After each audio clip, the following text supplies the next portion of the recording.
Good afternoon. How's everybody feeling? Great. My name is Ayaka Suzuki. I'm the Director of Strategic Planning in UN Secretary General's Office, and I also oversee the Secretary General's Scientific Advisory Board.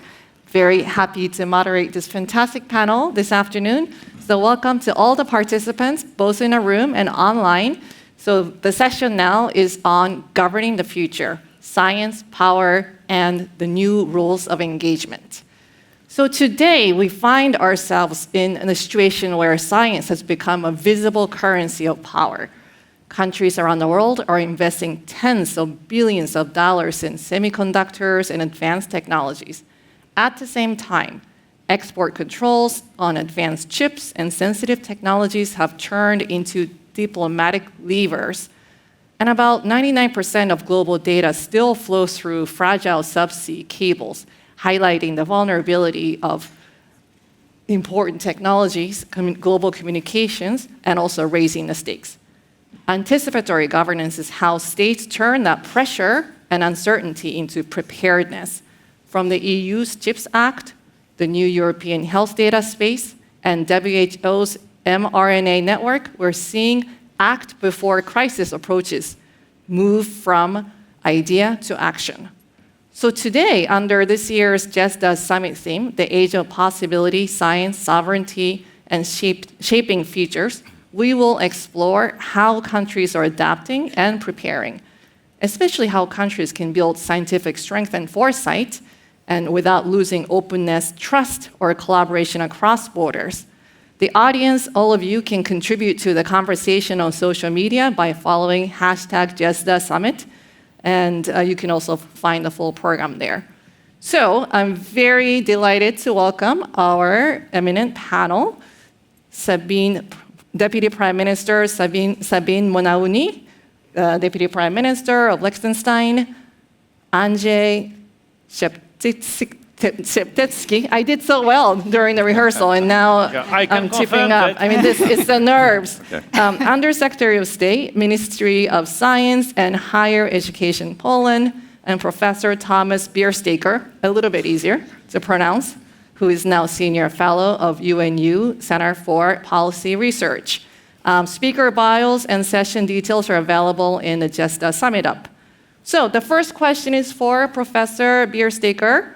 So scientific and technological capabilities are increasingly functioning as levers of global power, from semiconductor supply to supply chains to AI governance and digital infrastructure. Where do you see the clearest recent shift in diplomatic leverage driven by science and technology, and what are the trends over the next 5 to 10 years that will most likely determine how that power is redistributed? Over to you.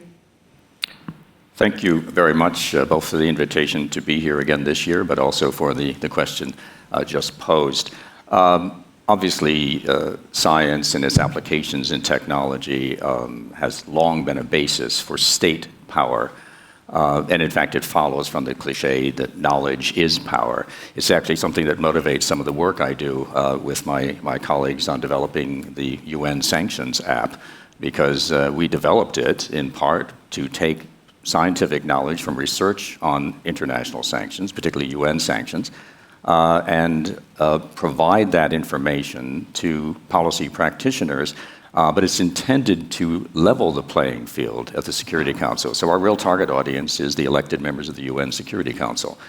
So we're trying to give them access to information in real time, authoritative, at least scholarly-based research information, to give them a bit of a leverage, a counterbalance to the power that's inherently held by the permanent members of the Security Council.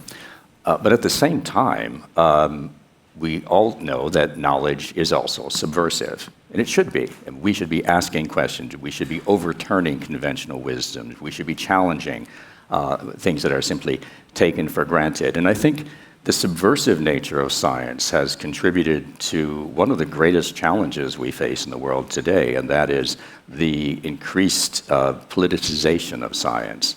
and the attacks on science. We heard this on Monday, seems like a week ago, on Wednesday at the opening sessions, when the Vice Mayor of Geneva talked about attacks on science as being an attack on democracy. We also heard it from Foreign Minister Cassis in the afternoon when he talked about how attacks on science are undercutting the whole basis for scientific progress. So I think it's important to address these kinds of issues directly, and I'm very concerned about what I term the politicization of science, where we've seen this inversion of science-based policy becoming policy-based science. I think we need to resist and find ways of resisting this tendency, because it's actually taking place, I think, on a global level. So just as a first response about the relationship between science and power, I think we should try to address these issues directly, and perhaps later I can elaborate a bit more on it. With regard to the implications for power and power relations globally, let me be a bit problematize the assumptions I've seen both in the GESDA radar, but also in some of the conversations and talks I've had the opportunity to participate in the last few days. I think we take the phrase geopolitics too easily. I think we need to problematize the idea of geopolitics. We need to think of, where does that idea come from? What's the historical basis of geopolitics? It was a very interesting session I just attended just before this session on rewriting nature. And there was a video presentation by a scholar talking about the history of nature as being one of being exploited through imperial and colonial expansion. And it was striking to me to think about the core ideas. When I teach geopolitics, I teach it historically and in its historical context, but it's based on ideas about nature is there to be mastered, to be dominated, to be appropriated. And that whole idea is something we need to be careful when we use geopolitics uncritically. That's my main reaction to that element of it. And the idea that by normalizing the phrase, we might return to some of the pathologies historically associated with geopolitics. Now, that being said, I'm still dodging your question about where things are going. And I guess my short answer is it's a bit like Zhou Enlai responding about the French Revolution. It's too soon to tell. I think right now we're in the midst of extraordinary turbulence. And let's wait a year, maybe next year at GESDA, to see where this is going. Because we're living in a period of extraordinary change, and people who can say, well, here are the trends, geopolitics tells us that, history tells us the following, this is more fortune-telling than science, in my view. So I'm not, thank you. I'm not, yes, trends, we can observe trends, we can describe trends, but we also need to be aware that an existing trend can be reversed in a moment. And there's a quantum insight here, for those of you who attended my talk last year, to say that we may see these trends, but they can also be reversed in a moment. So before we go too far down that line, let me just put that out there for discussion. Thanks. Right. Thank you so much. You've already put up so much on the table. I'm sure colleagues would like to come back and ask you more questions when it comes to the Q&A session. But I really think that the notion of the fact that we're in turbulent period, science and technologies has never moved so fast, yet at the same time, the world order is also in transition, right? I mean, that's another major implication, is that we're moving from what was more or less stable world to a very multipolar world, and the new order hasn't really begun, so it's all happening at the same time. So now the next question is for Deputy Prime Minister Monauni. So if innovation is today's geopolitical, I'm overusing the term, currency, how can small but connected countries like Liechtenstein best invest in to amplify its influence? And what trade-offs must it manage as it deepens that commitment? First of all, thank you for the invitation and for the possibility to bring in the perspective of a small state like Liechtenstein.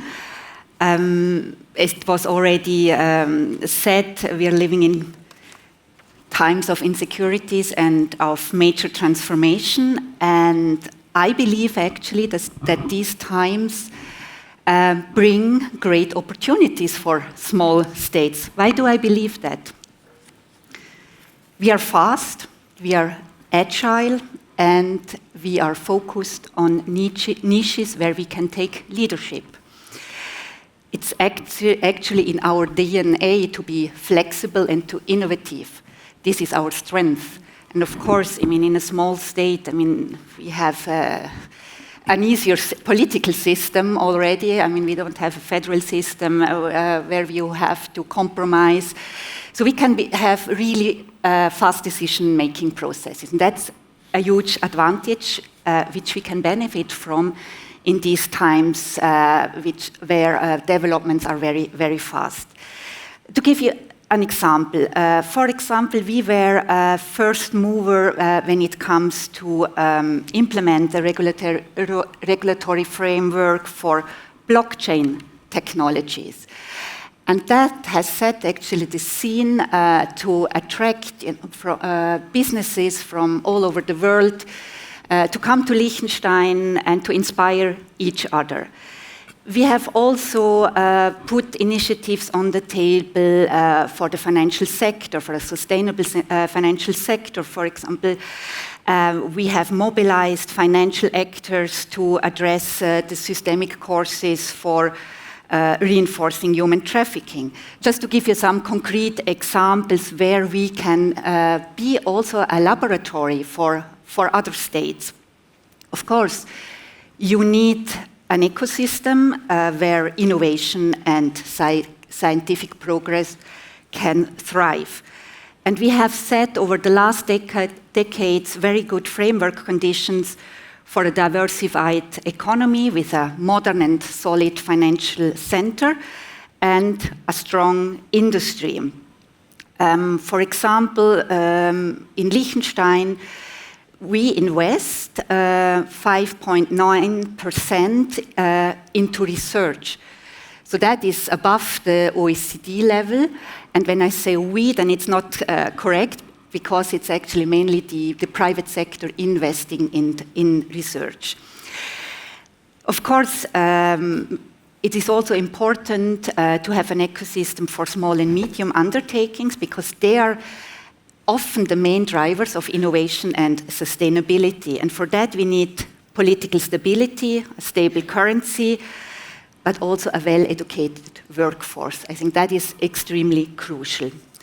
And you mentioned it, collaboration is key today, and that is also something which lies in our DNA as a small state. We have to collaborate, we have to cooperate cross-border, of course, and we need to work together with like-minded partners. We are not an island that we know as a small state, and we can only excel if we work together with others. And I think we have proven to be a reliable partner also on the international scene by also bridging and mediating. Because as a small state, you are credible because you don't have any hidden agenda, we don't have any big lobbies in the neck. And I think that is our niche, which we can actually use. Great. Thank you so much for those insights. Now turning over to Secretary Szeptycki. Governments everywhere are racing to regulate AI and data, yet often struggle to think beyond the next crisis. How is Poland's Ministry of Science building foresight into its policy making, and what would it take to make anticipation a habit, not a luxury, in government? First, thank you very much for having us here. Also, thanks to all of you. It's the third day and the last session you are still here. So I really do appreciate that. It's been years since Wednesday when we've met. As answering your question, there are, I would say, 3 obvious answers and 3 maybe less obvious, but also very important. We need people, money, and infrastructure. But we also need standards, cooperation, and independence. And now I would develop on that using the example of Poland. We are having quite an important potential in the field of AI with several universities and technical universities who are working on that in Warsaw, Krakow, Gdańsk, Wrocław, Poznań. According to some statistics which have been done, our scholars published from 2010 to 2021 some 14,000 publications on AI, which puts us on the 5th place in the EU. We are having some 110,000 STEM graduates every year. Some of them graduate from 34 programs in AI. So we have a good starting point. And as the government, as Ministry of Science, we are working to develop that. Already in 2020, we have adopted the first strategic document on the policy of developing AI in Poland. Now we are working on another one, which will put the perspective till 2030. We are also trying to pool our resources between different ministries, like Ministry of Science, Ministry of Digitalization, and Ministry of Defense, to co-finance together AI-related projects.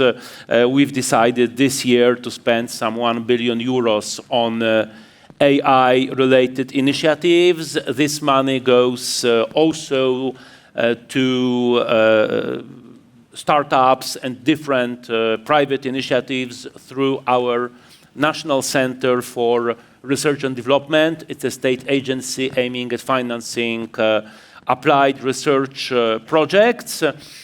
Among the major initiatives we are realizing, we are building 2 national AI factories in Poznań and in Krakow. And we are also planning, together with Estonia, Latvia, and Lithuania, to have a Baltic AI giga factory together. So these are these basic elements, I suppose, you need, but we have to go beyond. And that's also what we are doing in Poland, together with our EU partners. In May this year, during the Polish presidency in the Council, the COMPET Council has adopted the conclusions towards EU strategy on AI in science.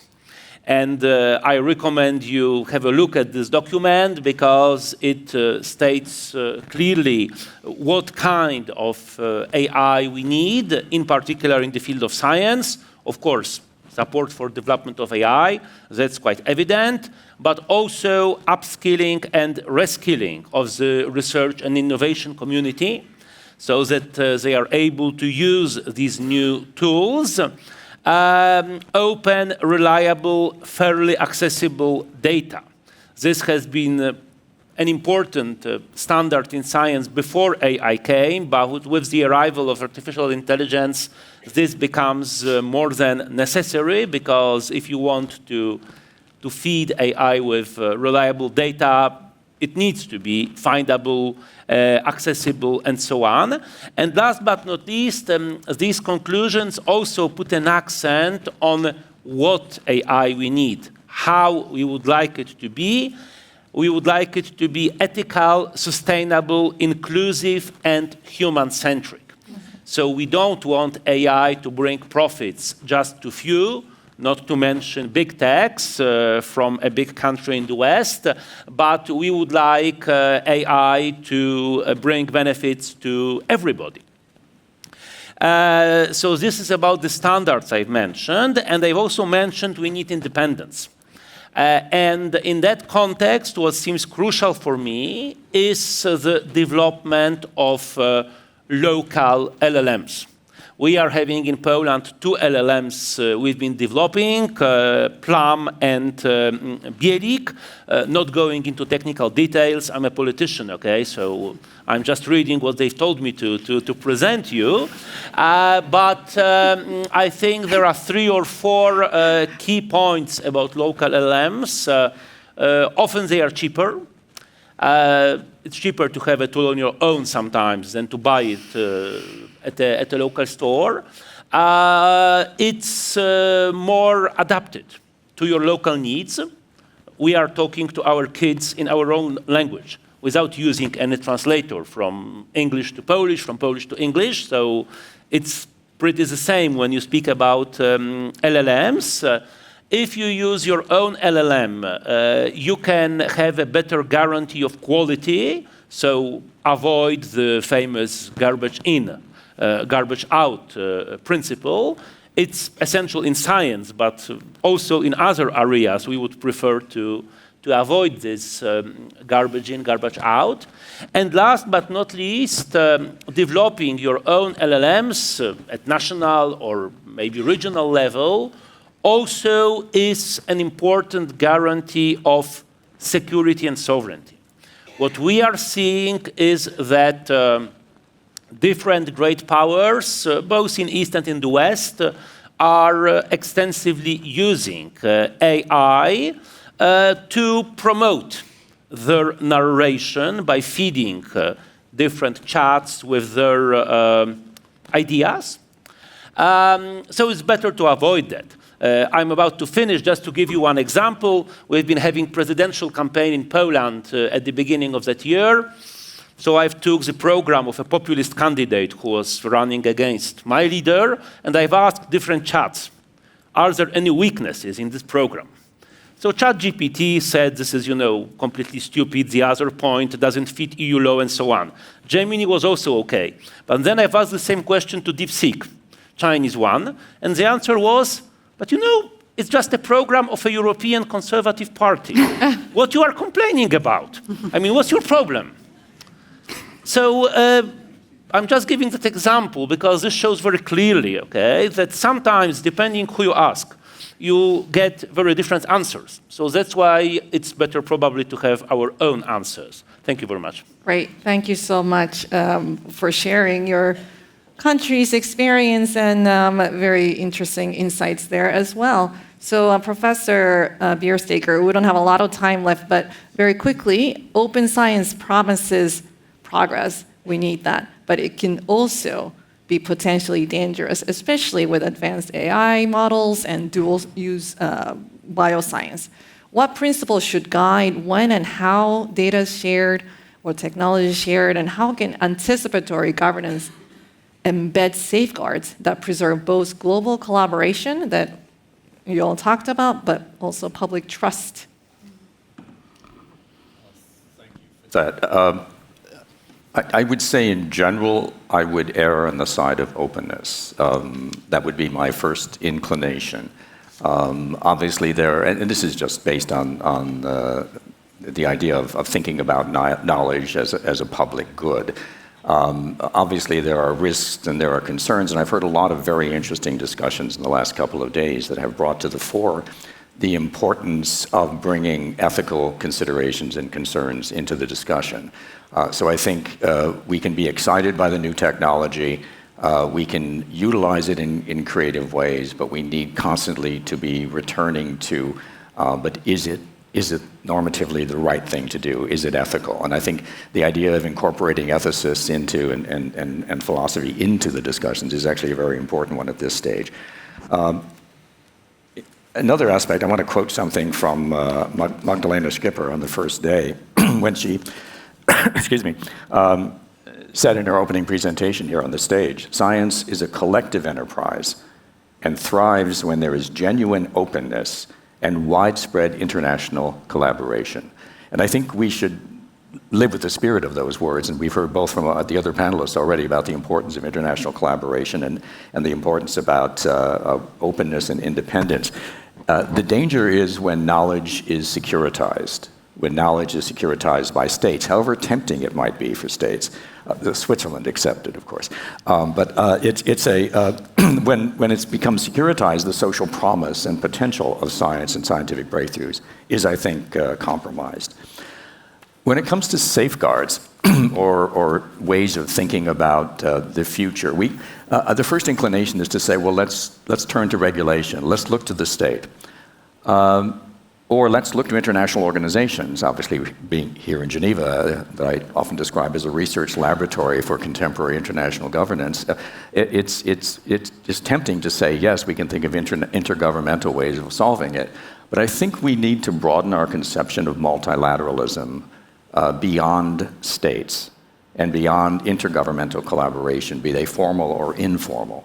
And we need to think about the role played, I think, the potentially very important role to be played by communities of scientists, transnational networks of expertise in different issue domains to both take the lead in temptations of states to manipulate and use science for power, and also to propose, to be engaged in the ethical discussions about where are the risks, where are the dangers. And I'm thinking here of historical examples. Think of the Pugwash conferences. Think of the role of the Bulletin of Atomic Scientists historically. Think about the collaboration between physicists and social scientists in arms control back during the Cold War, and even the ways in which US-based and Soviet-based scholars interacted in discussions of world order modeling efforts. One conversation I had with a colleague here about existing communities of neuroscientists across international boundaries. So we need to think about the role of science, the role of scientists, science associations, as a critical part as well. I'm not saying there's no room for states, there's no room for intergovernmental organizations, but we need to think proactively, excuse me, and to engage networks of scientists. And ultimately, it's good to hear about the investments in science, the support to science from governments, but it's absolutely imperative today that we have more support, more education, more support for scientific research and development. And I think that's key to addressing the point I raised earlier about the dangers of the contemporary politicization of science on a global scale. Great, thank you. Okay, so unfortunately, we don't have time to take questions from the audience, but in just a few words, what is the biggest thing you're taking away from the last 3 days of the GESDA summit that might actually change how you do anticipatory science or diplomacy? Oh, very difficult to put it in one phrase. Lots of inspiration, first of all, but actually also confirmation that we need more cooperation than ever, and we need, especially from a political point of view, more science-based politics. And I would actually take on what Professor Biersteker has said. We have to really take care of the attacks which are made on science. I think this is a huge task also, I think, for us as politicians, because this is an attack on democracy. I would just like to repeat that. Thank you, Secretary. Well, very briefly, this corresponds to both of you have said already a little bit, science for all. Science is based on openness. If you want to achieve excellency, you need to look for the best people wherever they come from. But also, science must serve everybody, not just few. So its results must be available for everybody. And this conclusion I'm kind of, after these 2 days, heard here corresponds very well to what we as Poland, we are also doing. We are a new member state of the EU, and we put a very strong accent on reducing the innovation gap in Europe within the EU countries. So especially with the EU funds, Horizon Europe, and so on, we believe it's not like we have to finance just the best researchers, the best institutions, but to provide a more geographically balanced, at regional, also at global level, approach, just because we need, as I've said, science for all. Thank you. Professor? My short takeaway is not the one I came in with in advance thinking about, but it's actually in response to the sessions I've been attending. And it's as important as I think history is, the point I made earlier about the dangers of accepting geopolitics as a frame without problematizing and thinking about its historical origin. So I'm not rejecting history by any means, but my takeaway is the focus should be on anticipation. And the future, not relying entirely, and therefore not relying on rather static trends, observations of trends from the past, as if that will inevitably create the future. The world is it's a world of our making. And that's my general conclusion on lots of courses I teach as well, to say to my students, don't become passive, don't become pessimistic. It's a world of our making. Thanks. Great. Well, thank you so much. I think that nicely wraps up the discussion here. So it's a shame that we couldn't really extend this session, because I would have liked to have heard from the audience as well. But thank you so much for sharing your insights. It is very clear that science is now at the center of statecraft. It's also very clear that collaboration is necessary with safeguards. And you mentioned the enabling environment, and that there are a lot that go into that. We don't have time to get into it.